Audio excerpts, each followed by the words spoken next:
Dévotion Fanro du vendredi 30 décembre 2022 par l'apôtre Grèce Lubega.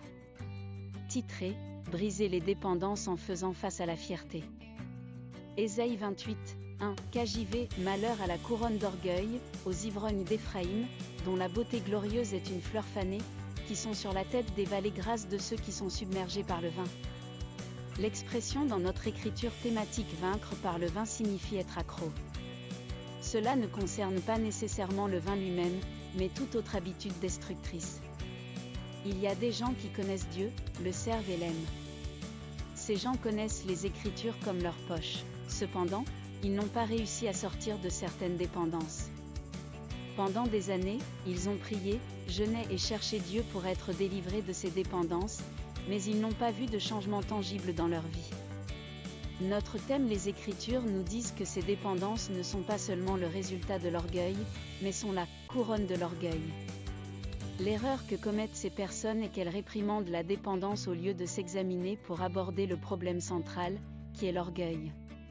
Si vous vous trouvez dans une dépendance perpétuelle, ne parvenant pas à arrêter de faire les choses que vous savez que vous ne devriez pas faire, vous avez très probablement affaire à un esprit de fierté.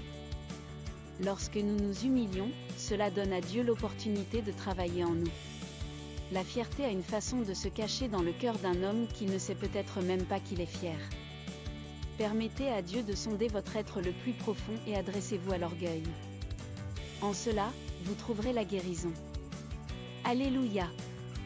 Approfondissement, Proverbe 11, 2, Jacques 4, 6-7. Golden Nugget, lorsque nous nous humilions, cela donne à Dieu l'opportunité de travailler en nous. La fierté a une façon de se cacher dans le cœur d'un homme qui ne sait peut-être même pas qu'il est fier. Permettez à Dieu de sonder votre être le plus profond et adressez-vous à l'orgueil. En cela, vous trouverez la guérison. Prière, Père bien-aimé, je te remercie pour cette sagesse.